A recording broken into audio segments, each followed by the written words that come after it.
भक्त रामचरित की संक्षिप्त कथा। प्रथम अंक। नांदी पाठ के पश्चात सूत्रधार नाटककार भवभूति का परिचय देता है और सूचित करता है कि राज्याभिषेक के समय आए हुए अतिथियों को महाराज राम ने विदा कर दिया है।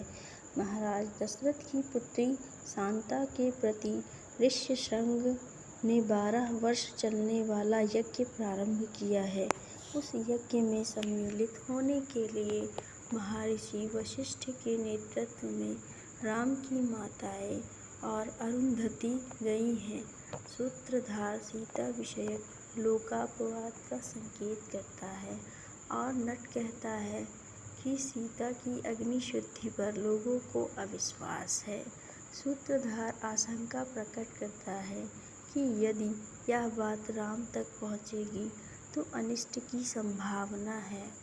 नट विश्वास प्रकट करता है कि देवगण सर्वथा कल्याण करेंगे। महाराज जनक की विदाई से सीता दुखित हैं। उन्हें सांत्वना देने के लिए राम अंतःपुर में जाते हैं। तदनंतर सीता को आश्वासन देते हुए राम का रंगमंच पर प्रवेश। ऋष्यशृंग के आश्रम से महर्षि वशिष्ठ आदि का संदेश लेकर आए हुए अष्टावक्र का प्रवेश। अष्टावक्र ने संदेश सुनाया कि वशिष्ठ ने सीता को आशीर्वाद दिया है कि वह वीर प्रसवा हो। अरुंधति और शांता आदि ने राम से आग्रह किया है कि वह गर्भिणी सीता के दोहदों को पूर्ण करे। ऋष्यशृंग ने कहा है कि वह पुत्रवती सीता का दर्शन करेंगे। वशिष्ठ ने राम को आदेश दिया है कि वह प्रजा को सर्वथा प्रसन्न रखे। इसके उत्तर में राम का कथन है कि मैं प्रजा को प्रसन्न रखने के लिए सीता को भी छोड़ सकता हूँ। राम का यह कथन सीता के भावी परित्याग की सूचना देता है। अष्टावक्र का प्रस्थान। लक्ष्मण का प्रवेश। वे खिन्न सीता के मनोविनोदार्थ चित्रवीथि में रामचरित से संबद्ध चित्रों को देखने के लिए ले जाते हैं। इस चित्रवीथि में सीता की अग्नि शुद्धि तक के चित्र हैं। राम सीता की पूर्ण पवित्रता की घोषणा करते हैं। जंभक अस्त्रों के लिए चित्र को देखकर राम सीता को वर देते हैं कि ये जंभक अस्त्र तुम्हारी संतान को प्राप्त होंगे।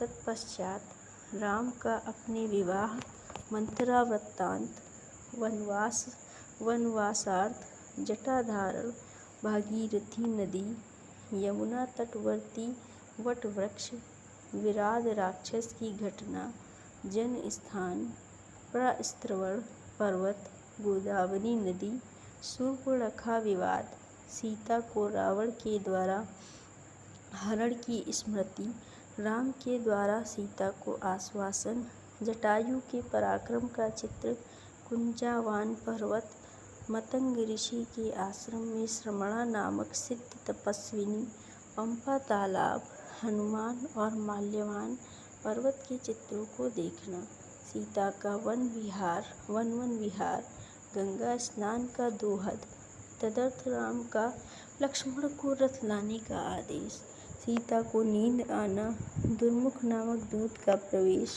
वह सीता विषयक लोकापवाद की सूचना राम को देता है। इस विषय से राम का मूर्छित होना, लोकाराधन के लिए राम का सीता को निर्वासित करने का निश्चय, राम का अपने आप को दोषी बताना, राम के आदेशानुसार लक्ष्मण का सीता को रथ में बैठाकर वन में छोड़ने के लिए जाना। द्वितीय अंक। प्रथम अंक की कथा यहाँ पे खत्म हो जाती है। विषकंभक में सीता परित्याग के बाद 12 वर्षों में घटित घटनाओं की सूचना दी गई है। तपस्विनी आत्रेयी और वन देवता का प्रवेश। आत्रेयी ने सूचित किया कि किसी देवता ने महर्षि वाल्मीकि को कुश और लव राम के 2 बालक लाकर समर्पित किए हैं। इन्होंने अभी माता का दूध छोड़ा है। ये दोनों बालक अद्भुत गुणों वाले हैं। इन्हें रहस्य सहित जम्भक अस्त्र जन्म सिद्ध है। वाल्मीकि ने इनका पालन पोषण किया है। इनका क्षत्रियोचित उपनयन संस्कार करके इन्हें वेदत्रयी तथा अन्य 3 विधाएं आन्वीक्षिकी वार्ता और दंड नीति सिखाई है। दोनों बालक अत्यंत प्रतिभाशाली हैं। महर्षि वाल्मीकि को क्रोधवध के कारण दया और सहसा माँ निषाद श्लोक का उद्गार, ब्रह्मा का वाल्मीकि को आर्ष दृष्टि देना और आदेश देना कि तुम रामचरित वर्णन करो। आत्रेयी सूचित करती है कि ऋष्यशृंग का 12 वर्ष चलने वाला यज्ञ समाप्त हो गया है। वशिष्ठ अरुंधति आदि सीता परित्याग के कारण राम से अप्रसन्न हैं, अतः वे वाल्मीकि के आश्रम में जाते हैं।